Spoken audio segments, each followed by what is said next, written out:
Greetings, friends. I am Vitaly Portnikov.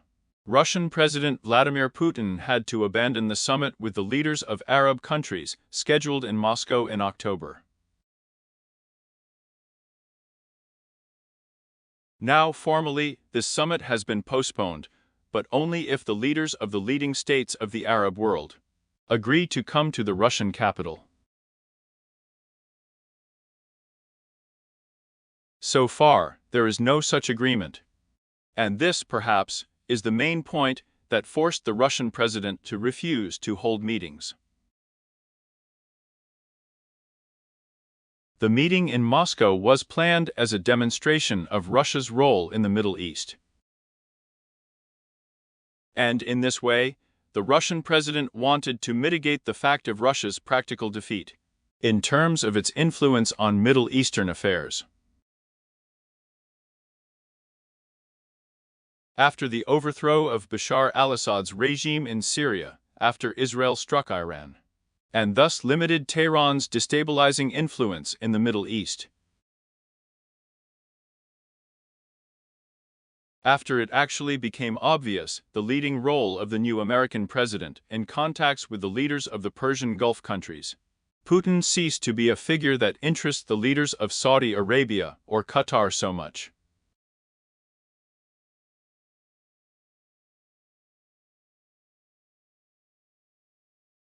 And as a result, almost none of the Arab leaders agreed to arrive in Moscow at the designated time. The Russian president tried to give this a kind of civilized look. They say that he himself proposes to postpone the summit so as not to interfere with the mediation efforts of Donald Trump. But the fact is that in these mediation efforts, and in the ceasefire between Israel and the terrorist organization Hamas, Russia did not play any role at all. There is also a considerable amount of understanding of the Kremlin's shrinking capabilities in the Middle East.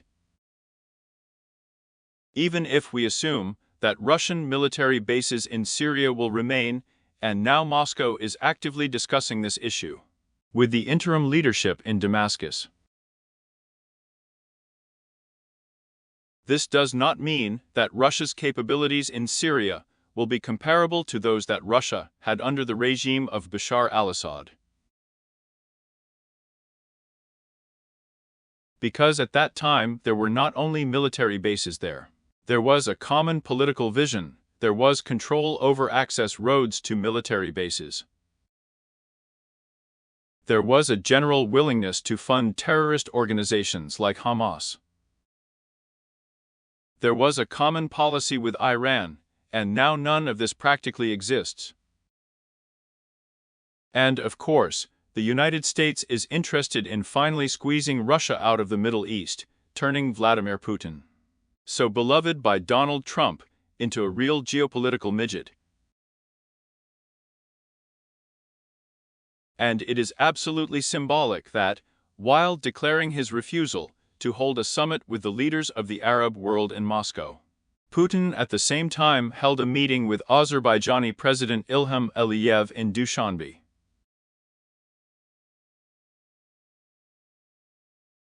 The same Aliyev who recently, together with Armenian Prime Minister Nikol Pashinyan, visited Donald Trump and agreed on American control over transport corridors in the South Caucasus and over the main transport corridor that should connect Azerbaijan with the Nakhivan autonomy through the territory of Armenia.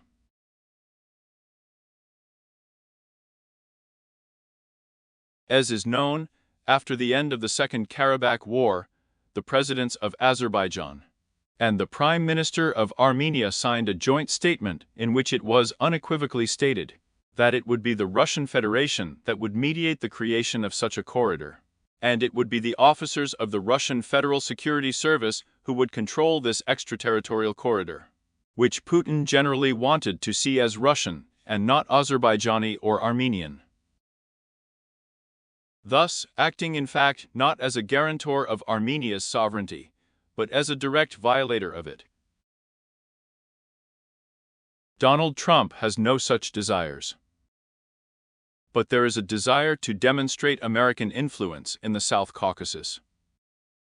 So at the same time as the Middle East, the Russian president is losing the South Caucasus, and no meetings with Ilham Aliyev, and a willingness to stabilize relations between Moscow and Baku, which have deteriorated in recent months due to Putin's swagger, can hide this immutable fact.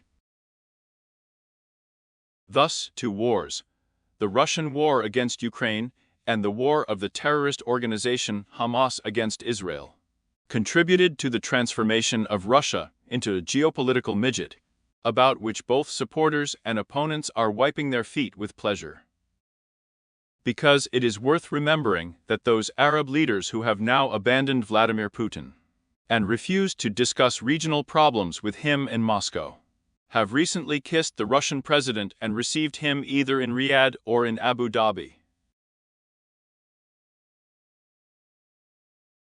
And Putin could have believed that despite the boycott of Russia by the countries of the civilized world and the natural disgust that all people of goodwill in the Middle East feel for the Russian president and his state, they will always talk to him and, of course, contribute to the safety of the money looted in Russia and the territories occupied by this country.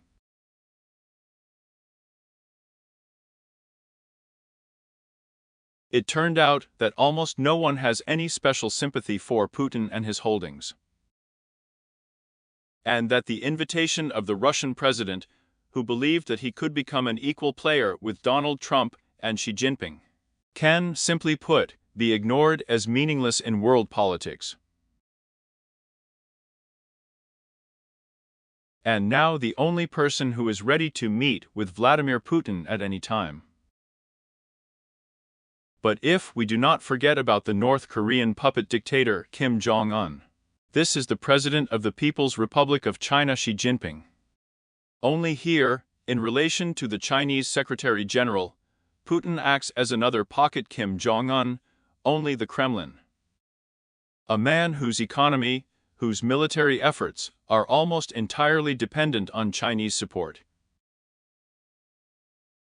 A person who, by his own wool and his own stupidity, turns the Russian state into a special administrative region of the People's Republic of China, with almost the same degree of real possibilities as Inner Mongolia. Not even external. And yes, in the history of Russia, everything is going exactly to this. Both Arab princes and sheiks reminded Vladimir Putin of this with their refusal to stay in Moscow. Thank you, that is, stay on this channel, subscribe to it. Subscribe to my social networks on the channel in Patreon BAME, Coffee Donatello, which helps to develop a user resource with a sponsorship function in YouTube itself. Global.